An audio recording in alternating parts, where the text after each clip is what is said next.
Meu marido morreu há 5 anos. Todo mês, eu enviava R$ 1.000 aos meus sogros para pagar uma dívida. Um dia, minha vizinha do andar de baixo me disse: "Para de mandar dinheiro para eles e dá uma olhada na câmera de segurança." No dia seguinte, revisei a gravação. A cena que se desenrolou diante de mim me deixou gelada. O cheiro de reboco descascado, misturado com o fedor dos ralos que não eram limpos há anos, me atingiu assim que desliguei o motor da minha moto Honda Bis ao pé da escada. Aquele velho prédio de apartamentos, um antigo cortiço reformado, sobrevivia no coração do centro de São Paulo há mais de 70 anos, tão gasto e decrépito quanto as pessoas que se consumiam lentamente em seu interior. Apoiei minha moto cor de vinho contra o canto da parede, onde uma marca de tinta vermelha sinalizava o lugar que ela ocupava há 5 anos. Hoje era dia 5 do mês, o dia em que eu, Lívia, uma viúva de 32 anos, devia cumprir com a obrigação de pagar a dívida do meu falecido esposo, subindo 5 andares sem elevador. Ajustei a bolsa. Minha mão roçou inconscientemente o envelope volumoso no bolso interno. R$ 1.000, uma quantia insignificante para os ricos, mas um sexto do meu salário suado. Era o dinheiro para o leite do Gabriel, para as aulas de inglês, para a escolinha de futebol. Há 5 anos, para que o Danilo pudesse ir trabalhar em Portugal, seus pais retiraram todas as economias da aposentadoria, um total de R$ 60.000, e deram a ele. No dia em que Danilo morreu, a mãe dele apontou o dedo para mim, acusando-me de que, por minha culpa, o filho teve que emigrar para acabar perdendo a vida, deixando-os a eles, 2 idosos, de mãos vazias.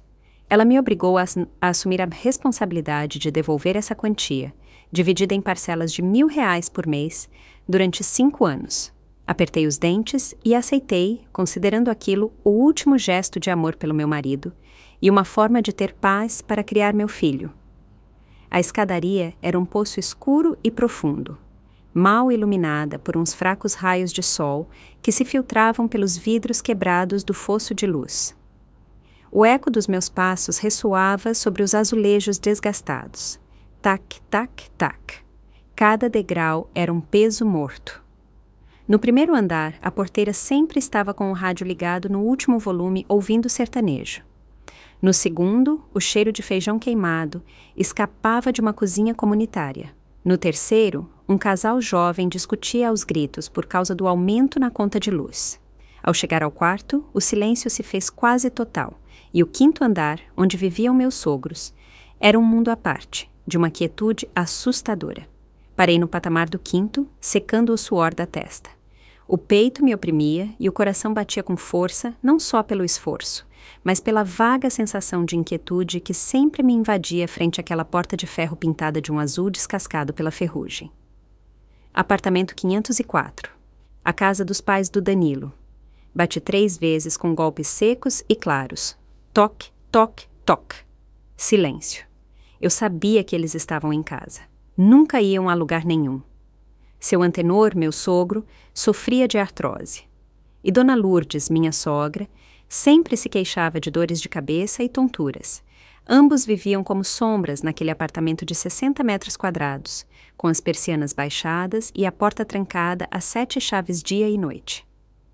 Voltei a chamar, desta vez mais forte. Pai, mãe, sou eu, a Lívia. Passou quase 1 minuto até que ouvi o arrastar de chinelos no interior. O som da tranca ao girar foi seco, como o estalo dos ossos de um idoso. A porta se entreabriu apenas o suficiente para que aparecesse um rosto enrugado e mal-humorado. Era Dona Lourdes. Tinha pouco mais de 60 anos, mas aparentava muito mais. Seus olhos, fundos e rodeados de olheiras escuras, sempre olhavam ao redor com desconfiança, como se temesse que alguém lhe roubasse a alma. Não abriu a porta toda. Manteve a corrente de segurança posta, criando uma barreira fria entre o mundo dela e o meu. É você? A voz dela era rouca, carente de emoção. Sim, oi, Dona Lourdes. Vim trazer o dinheiro deste mês. Tentei manter um sorriso, embora sentisse os músculos do rosto rígidos. Ah, dá logo aqui, disse ela cortante. Abri a bolsa apressadamente e tirei o envelope que já tinha preparado. Ofereci com as 2 mãos através da estreita abertura. Aqui estão os R$1.000 deste mês para vocês comprarem os remédios. Dona Lourdes esticou uma mão ossuda, marcada por veias azuis, e arrebatou o envelope com a rapidez de uma ave de rapina. Sem contar nem olhar, enfiou diretamente no bolso do roupão. O gesto foi tão automático e decidido que me senti como uma devedora qualquer, não como sua nora. "O Gabriel, ele está bem?" perguntou ela sem me olhar nos olhos, desviando a vista para a escada atrás de mim, como se vigiasse se alguém subia. "Sim, está muito bem. Não para de perguntar pelos avós. Neste fim de semana, se vocês quiserem, eu trago ele para passar o dia com vocês. Já quase terminei de pagar a dívida. Gostaria que vocês ficassem mais à vontade com ele." Ao ouvir isso, o rosto de Dona Lourdes azedou, e ela agitou a mão com nervosismo. "Não, não. Seu sogro anda mal da perna, e eu estou com enxaqueca. Criança em casa é muita bagunça. Não estamos para barulho. Que você termine de pagar é obrigação sua. Já ligaremos nós quando estivermos melhor para você trazê-lo." A mesma desculpa de sempre. Em 5 anos, as vezes que o pequeno Gabriel havia pisado naquela casa podiam ser contadas nos dedos de uma mão, e a cada vez, aos 15 minutos, nos expulsavam com qualquer pretexto. "Bom, então fica para outra ocasião." Abaixei a cabeça, engolindo a amargura que subia pela garganta. "Anda, vai logo, que aqui na corrente de ar você vai pegar friagem e depois é pior." Dito isso, Dona Lourdes fechou a porta na minha cara. A tranca soou com um clique definitivo. Fiquei ali plantada, olhando a fria e impessoal porta de ferro. Nenhum convite para entrar, nem um copo d'água. Colei o ouvido na porta, esperando ouvir a voz do meu sogro, ou pelo menos o som da televisão, qualquer ruído normal de uma casa habitada, mas não. Dentro reinava um silêncio absoluto, um silêncio aterrador, como se aquela casa fosse um túmulo gigante devorando qualquer som de vida. O vento entrava pelo vão da escada, gelando minhas costas. Estremeci, subi a gola da jaqueta e me virei para descer. O coração pesava. "Danilo, você se foi e me deixou essa dívida. Já quase terminei de pagá-la. Por que seus pais continuam sendo tão frios com seu filho e comigo?" A pergunta flutuava na minha mente, perdendo-se no vazio da escada escura. Eu não sabia que no preciso instante em que me virava, um par de olhos me observava através da persiana entreaberta. Um olhar que não era o de um idoso, mas uma mirada afiada e calculadora. Desci ao pátio do prédio sentindo que escapava de um porão sem ar. O sol do entardecer, de um amarelo pálido, filtrava-se entre os galhos das árvores na rua, desenhando manchas de luz no chão de ladrilhos velhos. O ambiente do pátio contrastava com a quietude do 5º andar. Uns meninos jogavam bola, gritando a plenos pulmões.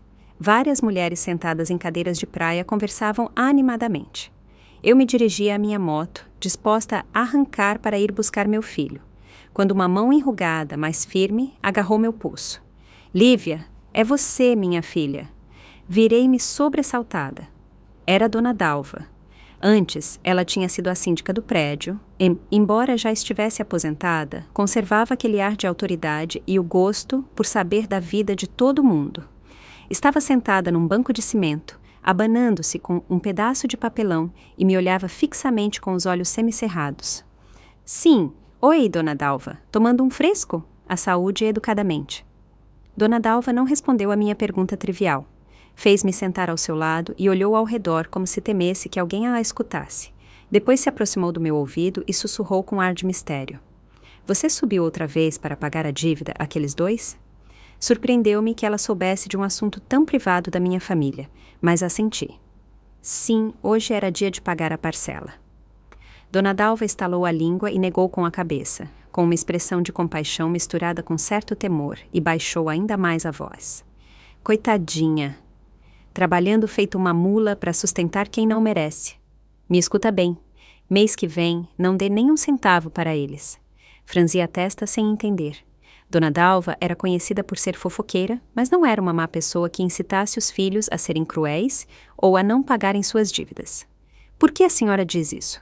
Só me faltam uns 2 meses. É pelos R$60.000 que o Danilo pediu para ir para Portugal. Tenho que cumprir com minha obrigação."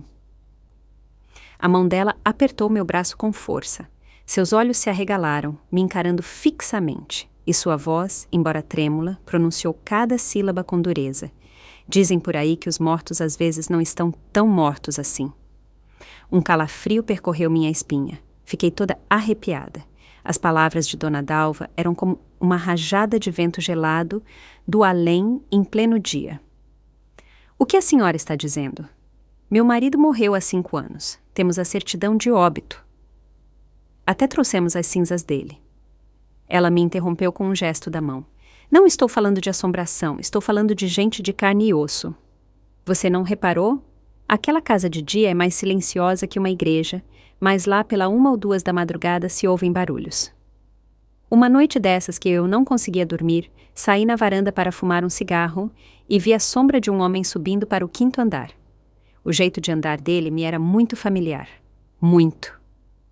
Meu coração começou a bater com força. Sim, aquele jeito de mancar com o ombro um pouco caído, igual ao Danilo depois que ele quebrou a perna naquele acidente de moto. E o mais estranho é que sempre que você vem trazer o dinheiro, naquela mesma noite ou na seguinte, aparece essa sombra. Fiquei paralisada, com a mente em branco. Danilo morreu num acidente de trabalho em Portugal. Um representante da agência de empregos nos trouxe a urna com as cinzas. Com certeza a senhora se enganou. Sua vista já não é a mesma. Tentei encontrar uma explicação lógica, mas minha própria voz tremia. Dona Dalva me lançou um olhar cortante. Sou velha, mas não estou gagá. Além disso, eu vi. Ele usava um boné enterrado até as sobrancelhas e uma máscara. Se fosse um ladrão, estaria rondando. Mas esse aí tirou a chave do bolso e abriu a porta como se fosse a casa dele. Se não acredita em mim, o problema é seu, mas me escuta e verifica. No patamar, entre o 4º e o 5º andar, o condomínio acabou de instalar uma câmera de segurança por causa dos roubos. Pede para alguém que entende dessas coisas pegar a gravação para você. Dito isso, Dona Dalva soltou meu braço e continuou se abanando como se nada tivesse acontecido. Levantei-me com as pernas bambas e caminhei até a moto. Minha cabeça era um turbilhão. As palavras de Dona Dalva ressoavam no meu interior. Não estão tão mortos. Anda mancando. Abriu a porta como se fosse a casa dele. Coloquei a chave na ignição com as mãos trêmulas. Um medo vago, mas avassalador começou a tomar conta de mim. Se Danilo estava vivo, por que tinha me deixado carregar essa dívida enorme durante 5 anos? As ruas de São Paulo, na hora do rush, eram um caos. Mas eu me sentia completamente alheia a tudo aquilo. Na minha cabeça só se repetia um filme em câmera lenta, unindo lembranças fragmentadas dos últimos 5 anos. Lembrei das visitas aos meus sogros. Por que Dona Lourdes sempre me cobrava o dinheiro com tanta dureza? Os 60 mil reais eram as economias da aposentadoria deles.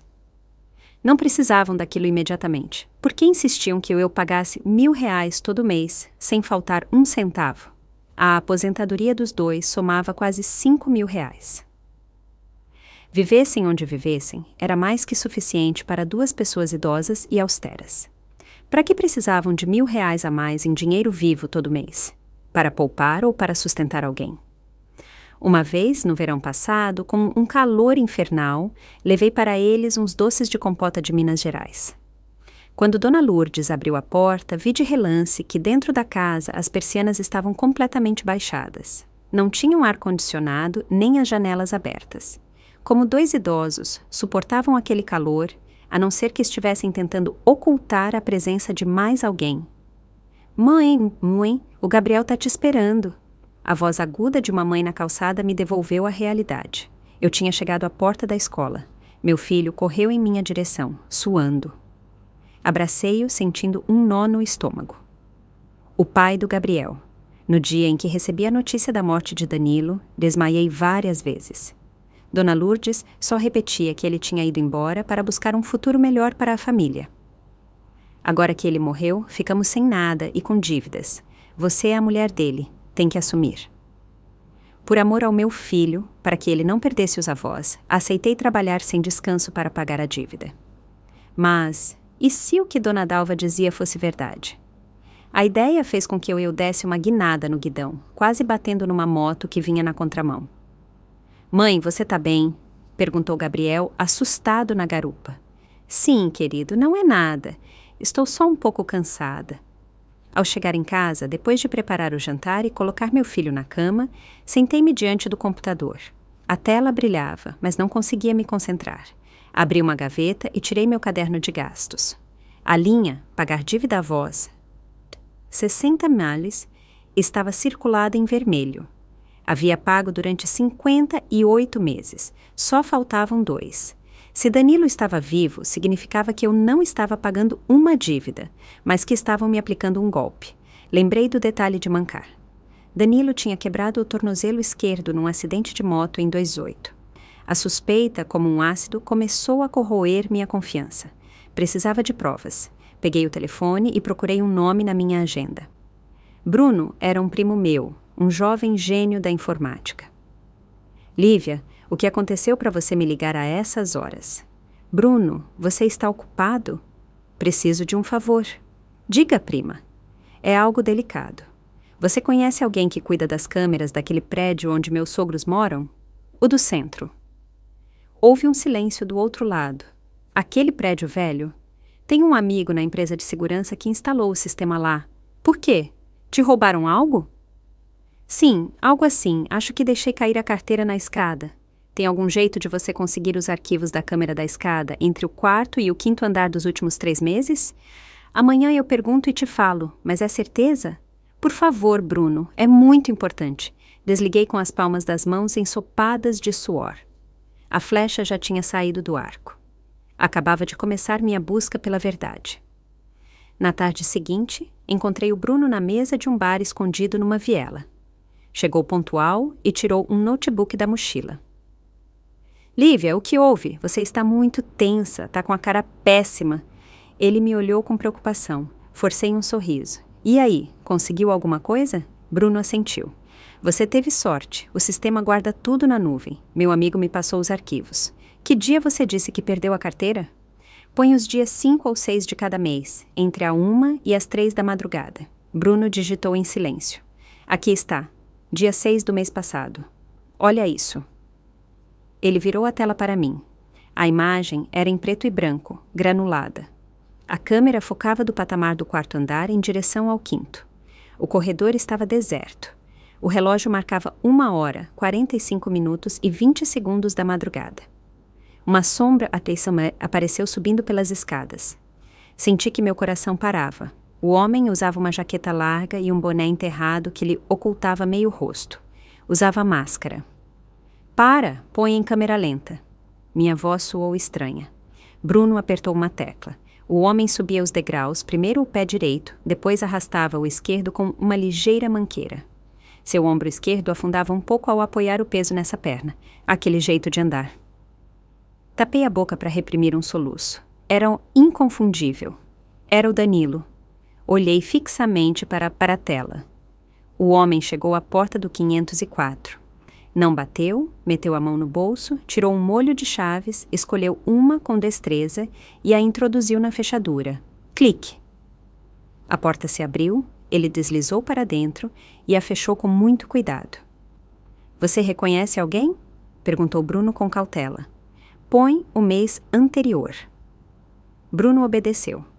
No dia 6 do mês anterior, na mesma hora, a mesma pessoa, o mesmo sigilo e a mesma facilidade para abrir a porta. Vi os 3 vídeos dos últimos 3 meses seguidos. O padrão não mudava. À noite, depois que eu entregava o dinheiro, ele aparecia. De repente, senti náuseas. Para quem eu tinha estado pagando durante 5 anos? Estava pagando ao mesmo homem que se escondia ali, ao que tinha permitido cruelmente que sua mulher e seu filho sofressem por uma dívida falsa. Bruno, copia tudo isso num pendrive para mim e nenhuma palavra para ninguém, por favor. Bruno viu a seriedade no meu rosto e assentiu. Fica tranquila, não vou falar nada. Agarrei o pendrive apertando-o na minha mão. Isso era enorme, maior do que se o céu caísse. Levantei-me e saí correndo do bar. Danilo estava vivo, e ele, junto com seus pais, tinha montado essa farsa para me explorar até a medula. Ao chegar em casa, fechei a porta do meu quarto com chave e me deixei cair no chão. O notebook reproduzia o vídeo uma e outra vez. Lembrei da jaqueta que ele usava. Era uma que eu mesma tinha dado de presente antes de ele ir para Portugal. Danilo não estava morto. Por que fingir a própria morte? Por que usar a desculpa de uma dívida para me obrigar a pagar? Lembrei do dia em que recebemos a terrível notícia. Meus sogros choravam desconsoladamente, mas logo depois do enterro simbólico trouxeram a suposta dívida à tona. Filha, o Danilo foi embora por essa família. Agora que ele não está, somos velhos e não temos renda. Os 60 mil reais que demos a ele se perderam. Vamos ver como a gente arruma isso. Apelaram à minha compaixão e ao meu senso de responsabilidade. Sabiam que eu nunca abandonaria os pais do meu marido, e assim me transformaram em seu caixa eletrônico durante 5 anos. A dor foi se transformando em ira, uma raiva que ardia lentamente. Quase 75 mil reais contando juros e presentes. Era meu suor, minhas lágrimas. Havia economizado cada centavo para manter o fantasma do meu marido e seus 2 cúmplices. Olhei para o altar improvisado, onde a foto de Danilo continuava sorrindo amavelmente. Quis fazê-la em pedaços, mas não. Destroçar coisas não solucionaria nada. Tinha que manter a calma, ser mais esperta que eles. Você interpretou muito bem o seu papel de morto, Danilo. Sussurrei. Pois agora deixa eu interpretar o de esposa ingênua um pouco mais, mas desta vez a diretora da peça serei eu. Abri uma gaveta e tirei um caderno. Comecei a traçar um plano. Passo 1. Confirmar a identidade do homem do vídeo. Passo 2. Investigar a situação financeira real do Danilo e sua família. Passo 3. Encontrar o esconderijo do Danilo. Amanhã começaria a caçada. Ia caçar meu próprio marido morto. Na manhã seguinte, levantei-me como sempre. Preparei o café da manhã para o Gabriel, passei o uniforme dele, levei-o para essa escola e depois fui direto para o trabalho. Numa nota adesiva, comecei a recalcular os números. Dívida original, 60 mil reais. 1.000 reais por mês vezes, 60 meses igual a 60 mil. Além disso, em festas, aniversários e para remédios, sempre dava algo extra. A quantidade total que lhes havia dado em 5 anos superava os 70 mil reais. Como poderia ter mudado minha vida e a do meu filho? E, em lugar disso, eu havia jogado tudo nesse poço sem fundo do 5º andar. Enviei uma mensagem para o Bruno. Investiga se tem movimentos estranhos na conta bancária do meu sogro. Suspeito que o dinheiro que dou a eles não usam para viver nem para pagar nenhuma dívida. Bruno respondeu. Isso é complicado por causa do sigilo bancário, mas posso tentar de forma indireta. Me dá um tempo. Guardei o telefone. Precisava me aproximar mais. Uma ideia cruzou minha mente. Se ele voltava para casa para pegar o dinheiro que eu acabava de entregar, será que precisava daquilo para algo? Ou vivia daquilo? Naquela tarde, saí mais cedo do trabalho e passei pelo prédio dos meus sogros. Estacionei a moto e me sentei num banco fingindo descansar. Menina Lívia, uma voz estridente me chamou. Era Cida, a vizinha do 4º andar. Oi, Cida. Passava por aqui e resolvi subir para ver como estavam os avós. Cida sentou-se ao meu lado. Que boa você é, minha filha. Pagando a dívida do seu marido durante tanto tempo. Por falar nisso, eles estão bem ultimamente? É que todas as noites ouço uma barulheira tremenda lá em cima. Barulheira? Que tipo de barulheira? Pois é, altas horas da noite ouço uns passos fortes no teto, como de um homem jovem, e às vezes ouço a descarga às 2 ou 3 da manhã. O coração se acelerou. Deve ser meu sogro que, com a dor na perna, anda mais desajeitado, improvisei. Cida fez uma careta. Que dor na perna que nada. E outra coisa estranha, esses 2 são mais pão duros que ninguém, sempre reclamando que ficaram sem dinheiro por causa do seu marido.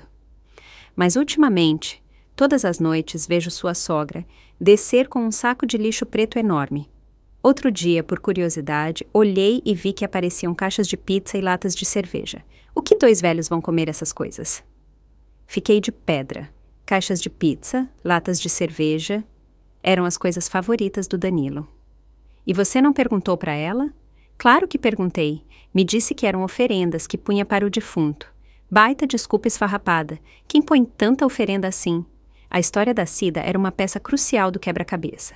Danilo não só ia para casa pegar dinheiro, mas provavelmente vivia lá, gastando o dinheiro que eu ganhava com o suor da minha frente. 2 dias depois, decidi agir. Fui ao shopping e comprei uma máquina de massagem para os pés das boas. Escolhi às 8 da noite para minha visita.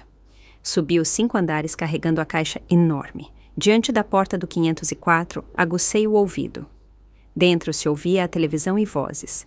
Come, filho, come que tá quente. Sua mulher acabou de trazer o dinheiro do mês, então gasta sem medo. Era a voz de Dona Lourdes. Tranquila, mãe. Tenho tudo controlado. Quando terminar de pagar, eu sumo por um tempo. A tonta da minha mulher acreditou em tudo, não falhou nem um mês. Aquela voz. Fiquei gelada. Uma voz grave, ligeiramente rouca. Era a voz do Danilo. O sangue ferveu. Quis derrubar a porta e entrar, mas a razão me deteve. Bati. Toque, toque, toque. As vozes cessaram de imediato. Quem é? Perguntou meu sogro lá de dentro. Pai, sou eu. A Lívia. Trouxe uma máquina de massagem para os pés. Passou um bom tempo até que ouviu arrastar de chinelos. A porta se entreabriu. Desta vez, era o seu Antenor bloqueando até a entrada. A essas horas, minha filha, por que não avisou? Saí do trabalho, passei no shopping e vi essa máquina que é muito boa para sua artrose. Seu Antenor se interpôs no meu caminho. Não, deixa aí, a casa está muito bagunçada. Não sou uma estranha, pai. Além disso, queria entrar para acender uma vela para o Danilo. O rosto do meu sogro se desfez. Que besteira você está falando. Anda, vai para casa. Justo nesse momento, do quarto dos fundos, ouviu-se uma tosse seca, curta, de homem. Meu sogro se sobressaltou. Sua mãe está outra vez com a tosse. Vai logo, anda. Ele arrancou a caixa das minhas mãos e fechou a porta na minha cara. Fiquei sozinha no corredor. Aquela tosse não era de Dona Lourdes. A presença de Danilo naquela casa estava confirmada. Na manhã seguinte, recebi uma ligação do Bruno. Lívia, encontrei algo interessante. Fui vê-lo. Ele me mostrou uma planilha no notebook. Verifiquei o histórico de transações de forma alternativa. A aposentadoria cai pontualmente todo mês, mas eles não sacaram nem R$1 em anos. Tem dezenas de milhares de reais acumulados. Não sacam dinheiro? Perguntei atônita. Nada, só entra. Então, do que eles vivem? A pizza, a cerveja, as coisas que a vizinha conta que eles compram. Tudo isso custa dinheiro. Dinheiro vivo, disse em voz alta. Além do meu dinheiro, alguém mais tem que estar dando dinheiro vivo a eles. Exato. E essa pessoa só pode ser o Danilo. Não faz transferências para não deixar rastro digital. Leva o dinheiro em mãos quando vai na calada da noite. Então eles não estão necessitados. Tem uma grana preta que o filho dá e ainda assim ficaram te espremendo até o último centavo. Apertei os punhos. Essa verdade era ainda mais cruel do que se fossem pobres. Eram ricos graças ao dinheiro sujo do filho, mas a ganância os levava a roubar o suor da minha fronte. Suspeito que o Danilo esteja metido em algo ilegal. O dinheiro que ele ganha não é pouco. Você consegue descobrir o que ele está fazendo? Isso é mais difícil, mas vou tentar seguir o rastro através dos velhos contatos dele. Obrigada, Bruno. Danilo se escondia em alguma parte, metido em negócios escusos, e usava seus pais e uma dívida falsa para explorar a própria família por pura avareza. Ao sair de onde estava o Bruno, passei por uma papelaria. Ainda me faltava uma peça, a morte do Danilo. Lembrei do dia em que recebemos a urna. O representante, um tal de Nelson, disse que Danilo tinha sofrido um acidente e que tiveram que cremá-lo de urgência. A família não podia ir a Portugal identificar o corpo. Meus sogros concordaram, dizendo que era melhor para que o filho descansasse em paz. Decidi ligar para o Nelson. Alô? Oi, Nelson. Sou a Lívia, esposa do Danilo. Ah, oi, Lívia. Em que posso ajudar? Estou tramitando a pensão por morte e a seguradora me pede o laudo forense original e a certidão de óbito de Portugal. Você poderia me ajudar a conseguir? Vixe, isso é muito difícil. Passaram 5 anos. Esses papéis já não existem. Além disso, na época se fez tudo por via humanitária. A documentação era muito básica. Nelson gaguejava. Por favor, tenta. Eu te compenso pelo transtorno. Bom, vou ver o que posso fazer. Nelson desligou apressadamente. Sua atitude confirmava minhas suspeitas. Seguramente havia colaborado na falsificação dos documentos. Olhei para o mapa em direção a Minas Gerais, para a cidadezinha de onde era a família do Danilo. A urna com as cinzas estava no jazigo da família. Tinha que abrir essa urna. Liguei para minha sogra. Mãe, neste fim de semana quero levar o Gabriel para o interior para colocar flores para o pai dele.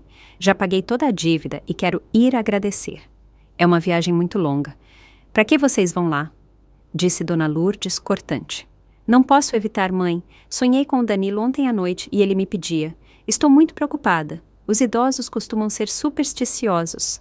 Tá bom, vão se quiserem, mas vão e voltem rápido. Sim, eu sei. Desliguei. A viagem para Minas seria a chave. Naquela fria urna de cerâmica se revelaria toda a verdade. Danilo, você se esconde das suas dívidas. Faz sua mulher pagar por você, mas não poderá escapar da justiça. Naquele fim de semana, sob um sol mineiro escaldante, levei o Gabriel na minha velha moto por uma estrada que serpenteava entre morros e cafezais. Saímos ao amanhecer para chegar à cidade antes do meio-dia. Gabriel estava emocionado, não parava de falar perguntando pelos tratores, pelos avós que nunca conheceu. A risada inocente do meu filho era como facadas no meu coração. Quanto mais puro era ele, mais pesada era a culpa dos adultos. Não me atrevi a contar o verdadeiro propósito da nossa viagem. Para ele era uma visita à terra do pai. Para mim, era a viagem para encontrar as provas que desmascarariam seu pai cruel. Ao chegar na cidade, vários parentes nos receberam calorosamente. Meu tio, por afinidade, que cuidava do cemitério, saiu para nos ajudar com as bolsas. Que alegria, Lívia! Quanto tempo! O Gabriel já tá um homenzinho. É a cara do pai. Aquele comentário inocente me doeu. Igual ao homem que se escondia, aquele que em 5 anos não lhe havia mandado nenhuma bala. Sorri e cumprimentei a todos, tentando parecer tranquila. Pus umas flores no altar da capelinha e acendi uma vela. A fumaça ardia nos meus olhos. Com licença, vou levar o Gabriel ao cemitério para colocar umas flores para o pai dele e dizer que já cumpri com minha obrigação. Falei em voz alta para que todos ouvissem. Meu tio assentiu. Faz bem, filha. O Danilo descansará mais tranquilo. Fiquem para almoçar e vão à tarde, que agora está muito sol. Não, obrigada, tio. Prefiro ir agora. À tarde temos que voltar para São Paulo para o menino ir para a escola amanhã. Rejeitei a oferta. Tinha que executar meu plano ao meio-dia, quando todo mundo estivesse almoçando e tirando a cesta. Peguei Gabriel pela mão e fomos ao cemitério situado no final da cidade. O sol caía a pino, mas eu não sentia calor. Na minha bolsa, além das flores, levava um pequeno martelo, uma chave de fenda e uma microcâmera com a bateria carregada. O cemitério da cidade estava em silêncio sob a sombra dos ciprestes. Os túmulos estavam limpos e ordenados. O nicho do Danilo estava na terceira fila, com uma lápide de granito preto brilhante e uma foto dele sorrindo. Coloquei as flores. Gabriel me ajudou a pôr. Pai, sou o Gabriel. Vim te ver. Me ajuda a tirar notas boas. O menino juntou as mãos e sua voz infantil ressoou no silêncio. Olhei para ele e meus olhos se encheram de lágrimas. Gabriel, querido, por que você não vai brincar um pouco por ali enquanto eu falo um momento com o papai? Tá bom, mãe. Gabriel correu obediente em direção a um gramado para caçar grilos. Fiquei sozinha frente ao nicho. Olhei ao meu redor. Nenhuma alma. Àquela hora, a cidade toda estava em casa. Respirei fundo para me acalmar. Com mãos trêmulas, liguei a microcâmera que levava oculta na lapela da jaqueta. Tinha que gravar todo o processo como prova. Aproximei-me do nicho. A urna estava atrás de uma pequena porta de vidro, trancada com chave. Meu tio tinha me dado uma cópia no dia do enterro, caso eu quisesse limpá-la alguma vez. Nunca imaginou que essa chave abriria a porta para uma verdade tão crua. Meti a chave na fechadura. O clique soou seco e metálico. A portinhola de vidro se abriu. A urna de cerâmica marrom apareceu diante de mim. Nela estavam gravados o nome Danilo Souza Oliveira e as datas. Peguei com as mãos. Estava fria. Não era o frio da morte, mas o frio da mentira. Coloquei-a no chão e tirei o martelo e a chave de fenda. A tampa estava selada com silicone. Tinha que fazer a alavanca com cuidado para não quebrar. O suor escorria pela minha testa. O coração batia com a força de um tambor. Se alguém aparecesse naquele momento, me tomariam por uma louca profanadora de túmulos. Crique. Um pedaço de silicone saltou. Prendi a respiração e continuei forçando. Após uns minutos de esforço, a tampa cedeu. Com um último empurrão, saltou longe. Prendi o fôlego e olhei dentro.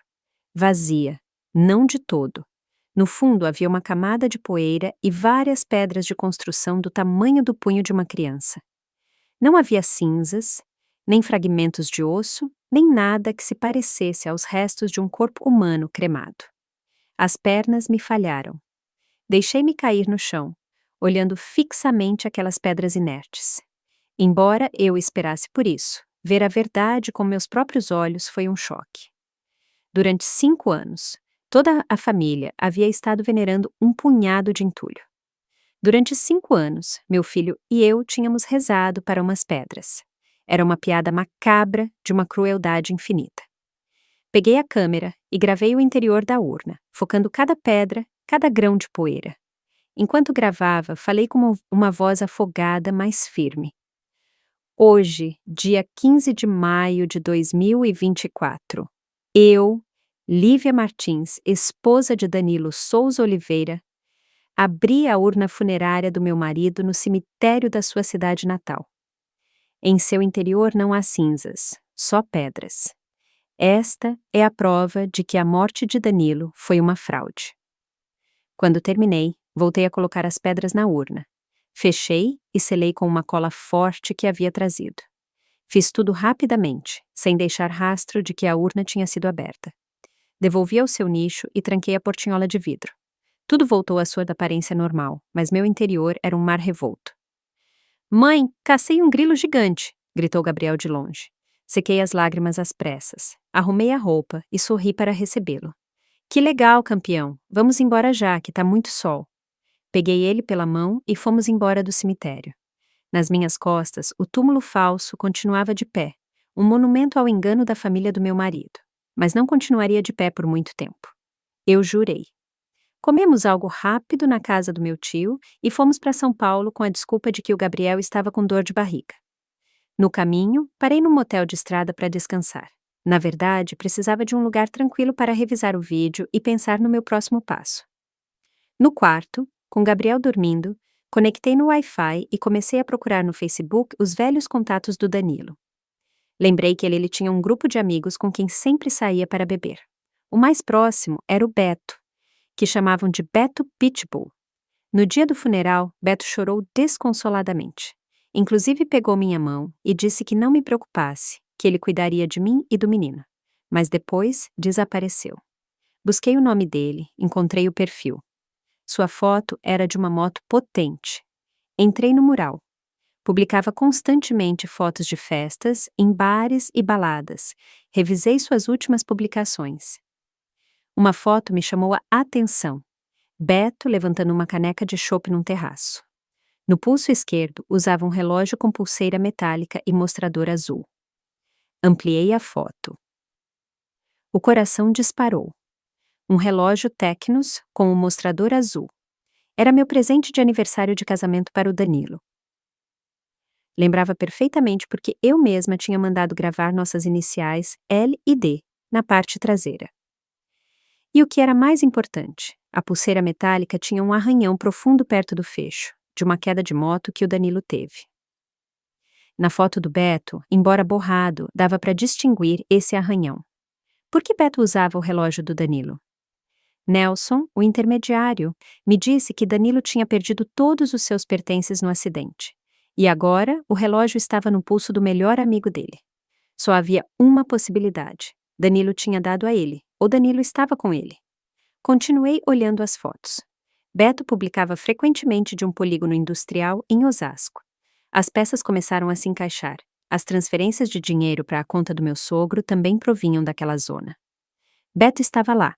Beto era o cúmplice, o que ajudava Danilo a lavar o dinheiro e a contatar a família. E provavelmente Danilo se escondia perto de onde Beto vivia ou trabalhava. Fiz capturas de tela de todas as provas.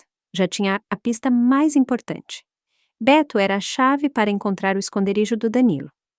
Ao chegar em São Paulo, enviei toda a informação sobre o Beto para o Bruno. Investiga esse cara urgentemente. Chama-se Beto. É o melhor amigo do Danilo. Suspeito que ele o está escondendo. Descobre o que ele faz, onde mora, por onde anda. Bruno, com suas habilidades informáticas, não demorou muito para levantar a ficha do Beto. 2 dias depois, me chamou num café. Lívia, esse Beto não é flor que se cheire. Trabalha como encarregado numa oficina mecânica num bairro industrial de Osasco. Mas a oficina é fachada para um esquema de agiotagem. Com razão, ele tem tanto dinheiro para festas. Assenti. Rastreei a localização do celular dele. Isso é meio ilegal, não conta para ninguém. Tem um padrão de movimento muito estranho. De dia está na oficina, à noite sai para balada, mas lá pelas 11 da noite sempre dirige até um galpão abandonado no fundo do bairro industrial. Fica lá 1 hora e depois vai para casa dele. Um galpão abandonado. Meus olhos brilharam. Você acha que o Danilo tá lá? É muito provável. A zona é deserta, perfeita para se esconder. Além disso, revisei as câmeras de trânsito da região e vi que o carro do Beto costuma levar sacolas de comida e outros mantimentos quando vai nessa direção. É ele. O Danilo tá naquele galpão. Apertei as mãos sentindo uma mistura de nervosismo e emoção. A presa estava na mira. Bruno, pode me fazer um último favor? Quero ir lá. Quero pegar ele com a boca na botija. É muito perigoso, Lívia. Essa gente é barra pesada, você é uma mulher sozinha. Se te acontece algo, por que não avisamos a polícia? Neguei com a cabeça. Ainda não. Não temos provas de que o Danilo está vivo. Se avisarmos a polícia, farão só uma verificação administrativa e ele poderia fugir. Preciso gravar a voz dele, uma imagem dele, algo que prove que é ele e que ele admita tudo. Só então teremos provas irrefutáveis. Bruno suspirou. Tá bom, eu vou com você. Tenho alguns equipamentos que podem ajudar e sei um pouco de defesa pessoal, mas você tem que me prometer que fará exatamente o que eu disser, sem imprudências. Prometo. Obrigada, Bruno. Começamos a planejar a caçada noturna. O melhor momento era a noite seguinte, quando, segundo sua rotina, Beto iria ao galpão levar provisões. Voltei para casa e olhei a foto do nosso casamento. O sorriso do Danilo me pareceu falso e repugnante. Você se esconde muito bem, Danilo, mas esqueceu de uma coisa. Mentira tem perna curta. Amanhã à noite eu arranco a sua máscara. Abracei o Gabriel e beijei sua testa. Tranquilo, meu amor, a mamãe está quase conseguindo justiça para você. Não teremos que continuar pagando por aquele traidor. A batalha final estava prestes a começar, e eu estava preparada. Na tarde seguinte, deixei o Gabriel na casa da minha mãe, dizendo que tinha que trabalhar a noite toda no escritório. Minha mãe, com pena de me ver trabalhar tanto, disse que não me preocupasse com o menino. Às 8 da noite, Bruno me buscou num carro velho que lhe haviam emprestado. Íamos vestidos de escuro, com bonés e máscaras, como detetives amadores. Pega isso. Bruno me deu um dispositivo que parecia uma caneta. É um gravador de alta qualidade, e isto é um rastreador GPS. Põe no bolso, caso aconteça algo. O carro saiu da cidade e se dirigiu para a zona oeste pela Marginal. Entramos na zona industrial de Osasco. Aquela hora estava deserta. Dirigimos até uma área de galpões abandonados com o mato crescendo por toda parte. Temos que deixar o carro aqui e seguir a pé, disse Bruno. Apagou o motor e as luzes. Saímos em silêncio. A escuridão era total, apenas quebrada pelo som dos grilos e o vento. Caminhamos agachados, colados a uma cerca enferrujada em direção a um grande galpão que se erguia no meio de um terreno baldio. Segundo o GPS, o Beto tá chegando. Temos que nos esconder, sussurrou Bruno. Nos ocultamos atrás de uns tambores oxidados a uns 20 metros da porta principal. Às 11h15 vimos as luzes de uma moto. O barulho do motor ficou mais forte. Era ele. A moto parou em frente ao galpão. O homem tirou o capacete. Era o Beto. Carregava 2 sacolas de plástico grandes. Aproximou-se da porta de enrolar e chutou 3 vezes, seguindo um ritmo. Forte, fraco, forte. A porta subiu com um rangido. Uma luz amarelada projetou-se do interior. Da escuridão, saiu um homem. Usava uma camiseta regata suja, bermuda e chinelos. Tinha o cabelo comprido e revolto, e uma barba descuidada cobria metade do rosto. Estava mais moreno e magro, mas aqueles olhos, aquele nariz, aquelas costas ligeiramente curvadas, não havia dúvida. Era Danilo, meu marido, o pai do meu filho, o homem por quem eu havia guardado luto durante 5 anos, estava ali de carne e osso na minha frente. Embora tivesse me preparado para isso, vê-lo com meus próprios olhos me tirou o ar. Tive que morder o lábio até sangrar para não gritar. Trouxe tudo? A voz de Danilo era rouca e cortante. Tudo. Cerveja, comida, cigarro, roupa nova. Você vive aqui igual um rei, disse Beto, rindo, enquanto lhe dava as sacolas. Rei, uma ova. Isso aqui é um forno, e os pernilongos me comem vivo. Tô quase ficando louco. Queixou-se Danilo, pegando as sacolas e virando as costas. Beto colocou a moto para dentro e baixou a porta. Vamos.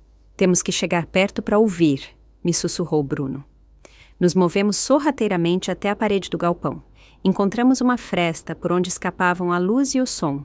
Colei o olho. Dentro, num canto, estava o covil do Danilo. Um colchão no chão, uma mesa de plástico, um ventilador e uma televisão pequena. Os 2 homens se sentaram e abriram umas cervejas. Liguei o gravador e encostei na fresta. A conversa chegou aos meus ouvidos com uma clareza brutal. Bebe, que tá gelada, disse Beto. Danilo bebeu um gole longo e arrotou. Que delícia! Como estão as coisas? Quando você pensa em vazar? Suponho que em 1 mês. Tô esperando meus pais pegarem o último pagamento. Minha mulher tá quase terminando. Que tonta! Não falhou nem 1 mês. Pontual como um relógio. Admiro o teatro dos seus velhos. Começam a chorar miséria e ela engole tudo. A verdade é que sua mulher é uma santa e você é um canalha. Não tem medo do karma, disse Beto rindo. Que karma o quê? Fui para Portugal ganhar dinheiro para eles, mas tive o azar de me meter em apostas e devo uma nota preta para a máfia de lá. Se não fujo, me matam. Tive que fingir minha morte para não encontrarem minha família e os 60 mil reais da dívida. Seus pais não perderam nada. Danilo soltou uma gargalhada. Voltei sem um tostão e com dívidas de jogo aqui também. Se não tirasse o dinheiro da minha mulher, ia comer o quê? Com a aposentadoria dos meus velhos não dava. Com a desculpa da dívida, a Lívia se arrebentou de trabalhar, mas agora você ganha dinheiro, podia sustentar a família toda. Sim, ganho dinheiro e de sobra, mas gosto de tirar dela. Por que não? Além disso, assim meus velhos têm uma desculpa para reclamar com os vizinhos e ninguém desconfia do dinheiro que dou para eles. Se de repente ficam ricos, o povo ia falar, você é calculista demais. E sua mulher e seu filho? Abandonou eles assim, sem mais nem menos? Danilo ficou em silêncio um momento. Que se danem. A Lívia é jovem e bonita. Não vai faltar homem para ela. Fiz um favor, agora pode refazer a vida. Tira o dinheiro para ela ficar ocupada demais para desconfiar de nada. Odeio a moral dela, embora às vezes eu pense. Estava em casa como um rei, com a comida na mesa e a cama quentinha, e agora estou aqui nesse inferno. Toma cuidado. Outro dia sua mulher apareceu de surpresa com uma máquina de massagem. Acho que ela desconfia de algo. Se continuar ali, um dia vai quase encontrar a polícia na porta. Aguenta mais um pouco. Você vaza para o Paraguai e acabou. Você é o maior canalha que eu já conheci, Danilo, disse Beto, embora seu tom fosse de brincadeira. Anda, bebe e cala a boca. Se eu não olhar por mim, quem vai fazer isso? Desliguei o gravador. Era suficiente. O homem que eu havia amado estava morto de verdade. O que estava ali dentro era um monstro. Fiz um sinal para o Bruno para irmos embora. Você tá bem? Me perguntou. Estou melhor do que nunca. Sequei as lágrimas com a voz firme. Vamos embora. Amanhã será o fim dele. Na manhã seguinte, fomos ao escritório de uma advogada que o Bruno conhecia. Entreguei todas as provas. A gravação, o vídeo da urna vazia, as imagens da câmera de segurança. A advogada, ao ouvir a gravação, ficou furiosa. Isso é estelionato qualificado, falsidade ideológica e ocultação de cadáver, ou simulação.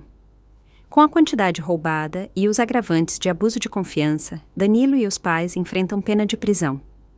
Quero denunciá-los. Quero que paguem e me devolvam até o último centavo, disse com determinação. Vou te ajudar, mas primeiro temos que nos coordenar com a polícia para prendê-los. Se descobrirem, o Danilo pode fugir. A advogada ligou para essa polícia civil. Com provas tão contundentes, organizou-se uma operação para aquela mesma noite. Uma equipe iria ao galpão pegar o Danilo, outra ao prédio no centro pegar os pais e uma terceira atrás do Beto. Eu esperaria na delegacia. Às 2 da madrugada tocou o telefone do delegado. Alvo detido no galpão. Cúmplice controlado.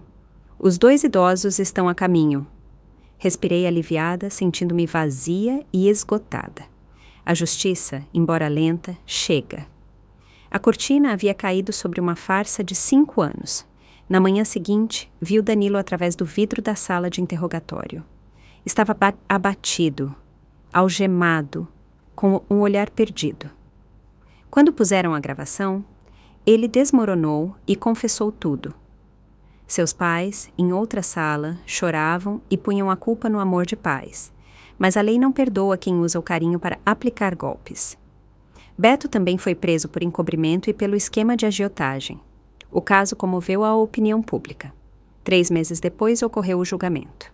Danilo foi condenado a 12 anos de prisão por estelionato e falsidade ideológica. Seus pais, pela idade, receberam liberdade condicional, mas foram obrigados a me devolver todo o dinheiro.